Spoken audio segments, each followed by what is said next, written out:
En manchette cette semaine, le gouvernement du Québec constate une croissance économique le long de l'autoroute 30 et annonce la tenue d'une tournée de consultation.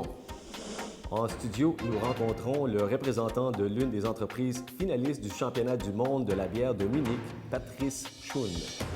The Train de l'Ouest Transportation Lobby Group steps up pressure on the provincial government for improved commuter train service.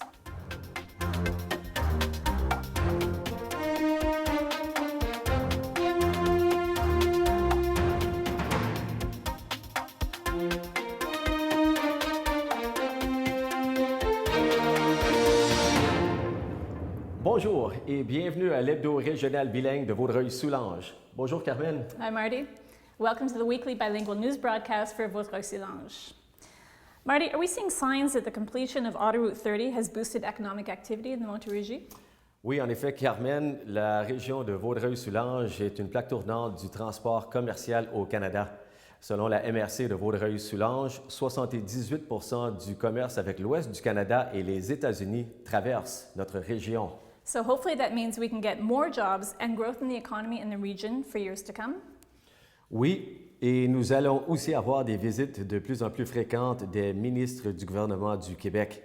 En effet, la ministre déléguée à la politique industrielle et à la Banque de développement économique du Québec, Mme Elaine McCabe, et le ministre des Transports et ministre des Affaires municipales, des régions et de l'occupation du territoire, M. Sylvain Gaudreault, ont annoncé une tournée de consultation dans le but d'élaborer une vision stratégique de développement économique du corridor de l'autoroute 30 entre Sorel-Tracy et Vaudreuil-Soulanges. La démarche de consultation auprès des partenaires serait dirigée par la ministre Elaine McCabe et par la ministre de l'Éducation, du loisir et du sport et de ministre responsable de la région de la Montérégie, Mme Marie Malavoie, les 18, 22 et 25 novembre prochains. The Grassroots Transportation Lobby Group, known as Train de l'Ouest, is pressuring the provincial government to add 3 new commuter trains in each direction between Lucien-Lallier and Sainte-Anne-de-Bellevue stations by 2014.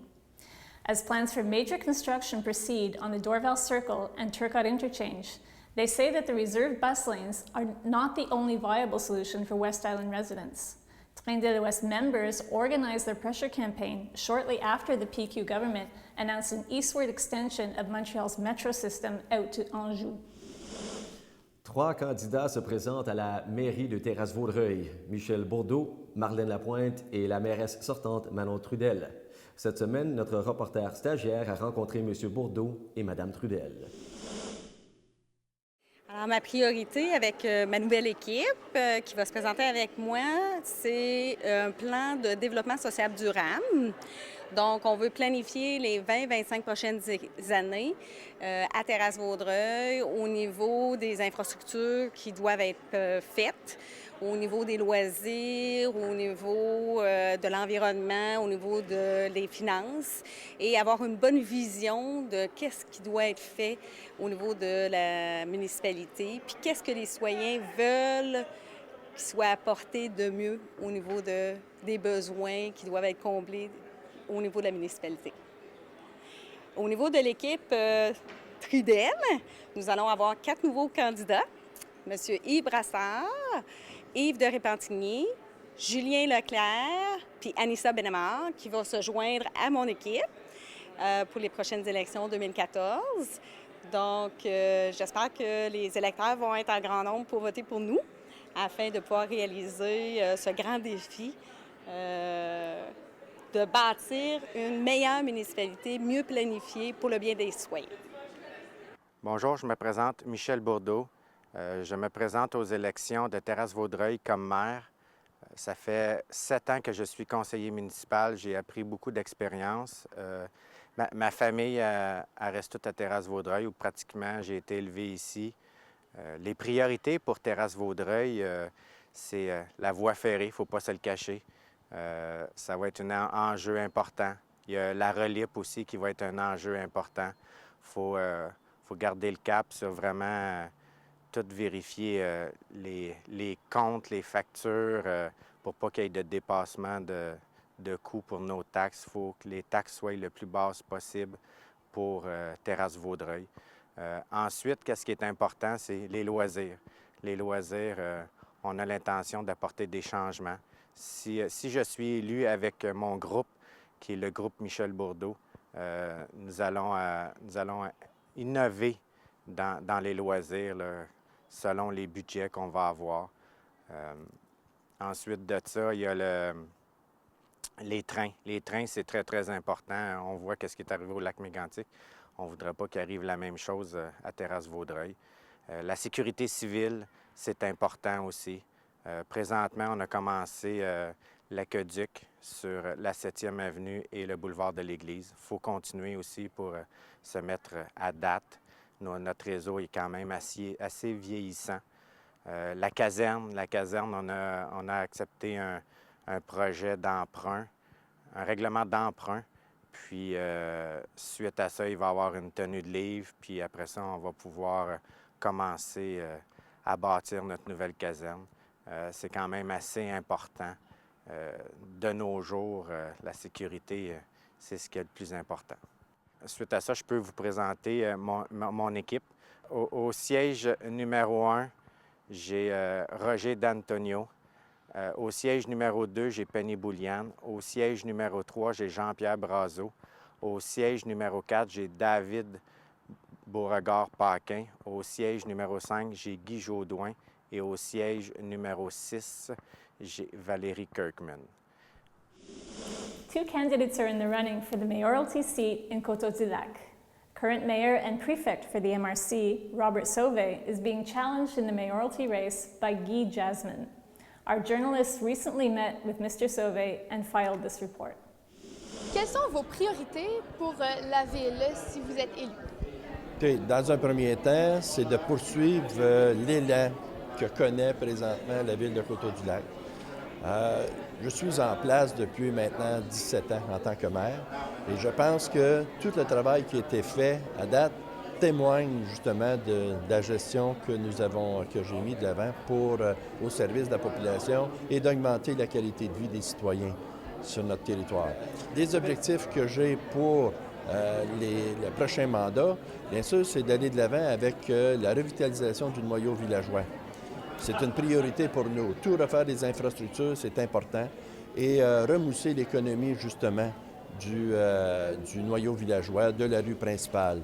Donc, tout ce qui touche les infrastructures, l'aspect architectural, des enseignes, de concert, bien sûr, nous allons réaliser ce projet-là de concert avec les commerçants et les citoyens. Nous avons retenu des services également pour les 3 prochaines années, Fondation rue principale, qui va nous aider, nous diriger justement dans l'évolution de ce projet qui est essentiel. Et également, c'est donner une entité propre pour la ville de Coteau-du-Lac. Et c'est une des priorités que je veux mettre de l'avant pour le prochain mandat.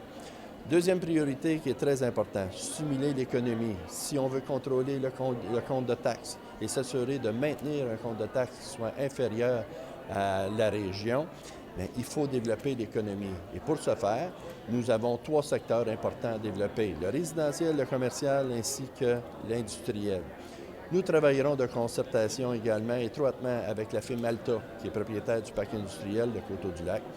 Et cette firme, pour aller de l'avant, pour s'assurer d'obtenir le dézonage de 180 hectares supplémentaires, justement, pour attirer des investisseurs et des développements, justement, pour pouvoir supporter toute l'augmentation de qualité de vie des citoyens sans pour autant affecter le compte de taxes. Donc, il n'y a pas de solution miracle.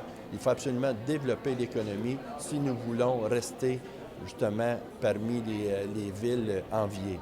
Entre autres, ce qu'il faut retenir, Coteau-du-Lac fait partie est parmi les 100 villes les plus riches au Québec. Donc, il faut maintenir ce statut-là. Et il y a un autre aspect également qui est très important, c'est de continuer à développer tout ce qui est les arts et la culture sur notre territoire. Vous savez, avec l'implantation de l'installation de ADN, les artistes autour de nous, une galerie en permanence au sol du pavillon Wilson, fait en sorte que nous avons un côté culturel, artistique aussi qui se démarque. On veut continuer dans ce sens. On a également un projet qui est très important, on veut développer l'ancienne caserne d'incendie en une caserne des arts. Donc, il y aura encore un autre site où est-ce que les gens pourront voir, aller apprendre et de voir les artistes exécuter des œuvres sur notre territoire. Donc, ça devient des priorités pour nous. Et tout le reste, bien sûr, pour l'entretien, les infrastructures routières, et ainsi de suite, ça va de soi. Il faut continuer à le faire. Notre équipe a contacté les candidats à la mairie de Les Cèdres, mais plusieurs d'entre eux ont décliné notre invitation. Seule Mme Géraldine Quesnel, mairesse sortante, a accepté de nous présenter son programme électoral. Si vous êtes élu, qu'est-ce que vous entendez faire? Qu'est-ce que vont être vos priorités? J'ai plusieurs priorités, puis la question est de taille, madame, parce que justement, ce matin, je vous annonce une primaire. On vient de lancer le plan de développement durable, la vision des CED 2040. Alors, il y a des priorités qui touchent l'environnement, le développement économique, le développement social et culturel, puis l'aménagement du territoire. Alors, il y a beaucoup d'actions là-dedans pour 20 ans, des actions à court terme, moyen terme et long terme. Je vous en résume quelques-unes des plus importantes. Vous avez d'abord la consolidation puis la modernisation de nos parcs et terrains de jeu. On a des nouveaux parcs aussi à bâtir, fait que ça rentre là-dedans, comme le Haut-Chambéry, par exemple, qui est un nouveau secteur. Il y aura un nouveau parc en 2014. J'ai également le fait d'attirer des jeunes entreprises, de les supporter pour développer cette activité économique qui nous manque ici au CED à cause de la façon que le territoire a été dézoné pour que nos citoyens puissent avoir tous les services chez nous, qui est une deuxième priorité. Je vais vous en donner une troisième qui est, vu l'étendue du territoire, les fosses septiques vieillissantes, nous devons, pour protéger l'environnement, de savoir et de définir où prolonger les égouts. Nous savons où aller. Nous avons au moins 2 secteurs pour 2014-2015 et mon devoir, c'est de trouver des subventions pour ces gens-là pour diminuer les coûts de construction. Parlant d'égouts et d'eau potable, il y a eu plusieurs questions, des questions des citoyens qui s'en faisaient à propos de l'eau potable et de la présence d'eau jaunâtre. Est-ce que vous avez une réponse à ce problème? Puis, est-ce que c'est véritablement un problème? Bien, l'eau potable, là, ici au CED, l'eau est très potable. La couleur de l'eau, c'est un critère esthétique. C'est dû à du manganèse puis du fer dans l'eau. Nous avons contrôlé le fer et là, nous sommes en attente d'un certificat d'autorisation du ministère pour contrôler le manganèse dans l'autre puits. Ça, là, c'est une question de jour. Là. Ça va se régler. Il y a une compagnie qui travaille avec nous qui a réglé ce problème-là ailleurs. Vous savez, au CED, nous avons toute l'eau qu'il faut, les équipements pour fournir l'eau. Maintenant, il faut continuer à moderniser ces équipements. Et dans ce sens, on applique en 2013-2014 les recommandations de nos experts, parce qu'on a un comité d'experts en eau potable déjà depuis 1 an et demi. Et il y a un réservoir à bâtir qui va se faire dans les prochaines années. Et ce réservoir-là va déjà être planifié pour pouvoir accueillir une usine de filtration dans 10-15 ans. Alors, l'eau potable, c'est vraiment en bonne voie de régler le problème d'eau jaune et de doter des équipements plus modernes pour la fourniture d'eau aux citoyens. Le problème est sous contrôle. Patrice Schoon de Saint-Polycarpe a participé en septembre aux championnats mondiaux de sommelier en bière à Munich, en Allemagne. Celui-ci s'est classé en 7e place sur un total de 58 sommeliers. La brasserie Schoon fabrique des bières de dégustation à partir d'ingrédients cultivés dans Vaudreuil-Soulanges. Cette semaine, nous avons en studio Patrice Schoon pour nous parler de ces bières. Bonjour, M. Schoon. Bonjour. Hi, welcome to the program. Hi. Avant de déguster, parlez-moi un peu du championnat que vous avez participé. Donc, début septembre, j'ai été participer au championnat de sommelier en bière à Munich. C'est un championnat qui regroupe tous les sommeliers en bière dans le monde qui existent actuellement, qui sont issus de l'école de Doemen Academy, qui est une école en Allemagne. Et donc, on était 58 personnes qui ont été recrutées sur un total de 2500 sommeliers dans le monde. Et donc, on a participé à un concours pour nous démarquer. Can you tell us a little bit about the history of your brewery? I started to brew 30 years ago at the Cégep de Valleyfield during a biological course. And I'm involved in the beer industries officially since 17 years. I started on my farm to produce the grain and the hops I transform in beer. I was the first farm brewery in North America at this time. Au championnat, pourquoi vous êtes sélectionné? J'ai suivi un cours donc, de domaine sommelier l'année dernière à Chicago et j'ai terminé premier de la formation pour toute l'Amérique du Nord. Et donc c'est pour ça que je me suis retrouvé à Munich pour représenter le Canada, donc le seul Canadien, et la première dans les trois Nord-Américains. So, can we taste it? Ah, c'est sûr. Alors, aujourd'hui, on peut goûter une bière, on aurait pu prendre une autre, mais c'est une rousse, et c'est une bière de type belge, donc ce n'est pas du tout les rousses amères qu'on retrouve, qui viennent d'Angleterre, où il y a beaucoup d'amertume. La caractéristique de cette bière-là est d'être beaucoup plus sur le côté maltais, donc un peu plus sucré en bouche, plus caramel, et c'est une bière qui va très très bien avec le gibier par exemple, mais aussi pour cuisiner, pour déglacer les plats et tout ça, c'est très très intéressant. Non. And I'm noticing that it's 6.9% alcohol. Yeah. Thank you. Donc vous avez toujours une mousse bien généreuse, typique des bières belges, et qui permet de dire que c'est une bière de qualité. Parce que plus il y a de mousse, plus il y a de grains dans la recette.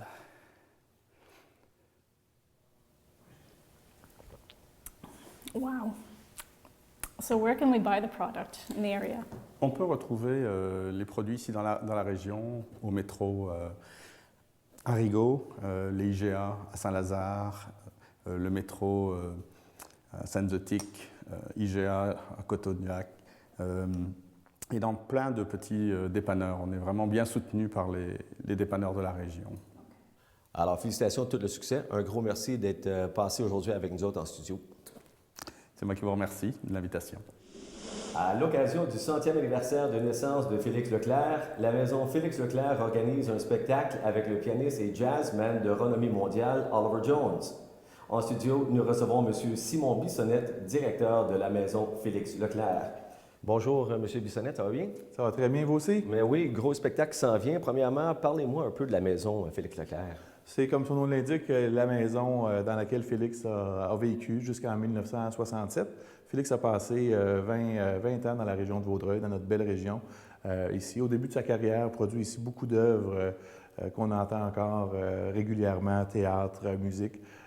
Donc, l'organisme que je dirige a racheté cette maison-là en 2006 avec la volonté, dans un premier temps, de la restaurer. Elle est en mauvais état. C'est une maison ancestrale de 1880, donc elle nécessite des gros travaux. L'objectif étant de l'ouvrir au public. Les gens pourront venir la visiter, rendre hommage à Félix, découvrir son œuvre, découvrir son époque à Vaudreuil, qui a été marquante pour sa création. Et également, l'équivalent d'1 mois par année, on laissera la maison à un artiste en résidence qui viendra créer poésie, chansons, littérature. Donc, la maison sera à lui, cet artiste-là, pendant 1 mois chaque année. Ça fait partie de notre mission de donner la place aux artistes de la relève. Et puis, évidemment, pour nos objectifs de financement et d'animation, de rayonnement dans la communauté, on va produire régulièrement des artistes. Mais à ce moment-ci, il n'y a pas d'autres artistes de prévus pour l'année 2014. Mais on réserve des beaux moments et des belles surprises là, pour les festivités d'ouverture officielle de la maison. Et pour également souligner le 100e anniversaire de Félix l'an prochain, qui aura lieu le 2 août. Félix est né le 2 août 1914, alors pour son 100e anniversaire, on est en train de préparer des belles surprises. Écoutez, c'est tout un gros nom. Comment est-ce que vous avez convaincu M. Jones de venir participer à ça? M. Jones connaît bien la région, connaissait le projet. M. Jones a des amis à Hutton qui fréquentent régulièrement. Et puis bon, comme c'est agréable de se rendre à Hutton par le chemin de l'Anse, il passait souvent devant la maison et a été mis en contact ensemble de cette manière-là. On s'est rencontrés à quelques reprises pour à la fois discuter dans un premier temps du projet, ce qu'on voulait faire, Et de fil en aiguille, on en est venu à l'idée de faire ensemble un spectacle. So can you tell us how much are the tickets and where can people get them? Les billets sont en vente sur notre site Internet, maisonfélixleclerc.org/hommage, spectacle hommage. Les billets sont en vente, 2 catégories de billets. Admission générale, 50 $. Et puis, on a mis une catégorie de billets en vente à 150 $ qu'on appelle VIP, pour lesquels on réservera des sièges dans le théâtre, mais surtout, ces gens-là auront le privilège de pouvoir participer à un cocktail après le spectacle avec M. Jones. Donc, c'est quand même un privilège intéressant pour ces acheteurs-là. Les billets, dans tous les cas, sont en quantité limitée. It sounds like a lot of fun. La date? Très important. Samedi, 5 avril 2014, au Théâtre de la Cité des Jeunes, salle Paul-Émile Meloche. Donc, on attend les gens en grand nombre. Les billets sont en vente maintenant sur notre site web et puis on espère que les gens seront au rendez-vous pour ce spectacle hommage vraiment unique en son genre. Un gros merci, bonne chance. Merci beaucoup. Merci à vous. Thank you. Following months of investigation into financial irregularities in the town of Hudson, the Sûreté du Québec recently handed the dossier over to the Provincial Anti-Corruption Team, UPAC. This was followed by news that auditors are also looking at the financial records related to water and infrastructure projects over the last 7 years. The result has been a freeze on a $6.5 million provincial grant that was earmarked for improvements to the town's water filtration system. The results of the investigations are not expected before next year. La MRC de Vaudreuil-Soulanges vous rappelle que la collecte des feuilles d'automne aura lieu les mercredis 30 octobre et 13 novembre à Coteau-du-Lac, Les Cèdres et Pointe-des-Cascades. Les mercredis 23 octobre, 6 et 20 novembre à Rivière-Baudette et Terrasse-Vaudreuil. Les jeudis 31 octobre et 14 novembre à Les Coteaux, Pointe-Fortune, Sainte-Marthe et Très-Saint-Rédempteur. Les jeudis 24, 7 et 21 novembre à Vaudreuil-sur-le-Lac et l'Île-Cadieux. Les samedis 2 et 16 novembre à Saint-Lazare, Saint-Clet et Saint-Polycarpe. Et les samedis 26 octobre, 9 et 23 novembre à Saint-Lazare pour les résidents du secteur Chemin Saint-Angélique et Chemin Saint-Louis. Les feuilles doivent être dans des sacs de papier pour être acceptées. A Zumbathon is being held in St. Lazare October 25th, benefiting Nova Hudson, a group that provides caregiving services to those in need in the Vaudreuil-Soulanges region. Come dance and have fun for a good cause, and maybe even go home with a door prize. La Caisse des jardins de Vaudreuil-Soulanges donne un coup de pouce à des organismes à but non lucratif de la région. Le club de soccer Saint-Lazare-Hudson, la coopérative de solidarité C'est sûr la télé, le club de l'âge d'or de Pointe-Fortune, le cercle d'histoire de Rigaud, la maison des jeunes de Rigaud, l'association de hockey mineur HRS et le club optimiste Rigaud ont tous reçu une bourse de 2 000 $ pour leurs efforts volontaires et bénévoles auprès des citoyens de Vaudreuil-Soulanges. C'est sur la télé en profite pour remercier tous ses membres et ses bénévoles. A well-kept secret in our region is Hudson Auctions that hosts sales every second Sunday from its location on Route Harwood. Come join the excitement by bidding on everything from antiques and artwork to a range of clothes, electronics, and jewelry. Check the website to preview the goods. L'équipe de recrutement de l'hôpital du Surroi invite les chercheurs d'emploi à une journée carrière le 26 octobre. Vous pourrez entre autres visiter les différentes installations de l'hôpital et des centres d'hébergement. Visitez le site complètement mordu pour de plus amples renseignements. The Hudson Film Society is offering an escape from the upcoming winter blues with its presentation of Opera and Beyond. The series features 6 high-definition films projected on giant screen, including Rigoletto, The Merry Widow, and The Pirates of Penzance. Les résidents de Très-Saint-Rédempteur vous invitent à une fête des récoltes participatives samedi le 26 octobre dès 14 h. Au menu de la soirée, danse, spectacle et invités surprises. Le prix d'entrée est fixé à un sourire ou un légume pour la soupe collective. There will be some fancy footwork going on in Notre-Dame de l'Épereux, starting with a dance for teens, October 25th, and another dance event November 8th for those aged 50 and up. Both events are being held at the Carrefour Notre-Dame Community Center, and the town is currently seeking volunteers to help out with the teen event. Le Conseil intermunicipal de transport de la Presqu'île a lancé une nouvelle application. Étudiants, travailleurs et voyageurs peuvent maintenant consulter Twitter pour mieux planifier leurs déplacements. Nos stagiaires ont rencontré Manon Charret, directrice du CIT La Presqu'île. Alors, comment pouvez-vous améliorer le service offert par le bus 91 dû au grand nombre d'étudiants du Cégep Gérald-Godin? Nous, on est toujours à la recherche d'investir quant aux besoins exprimés par les étudiants. Ce qu'on fait à chaque année, c'est qu'on effectue un sondage à bord de nos autobus pour sonder vraiment les besoins des étudiants. L'an dernier, ce qui avait été exprimé, c'était qu'on ne desservait pas les derniers cours de Gérald-Godin qui terminaient à 18 h.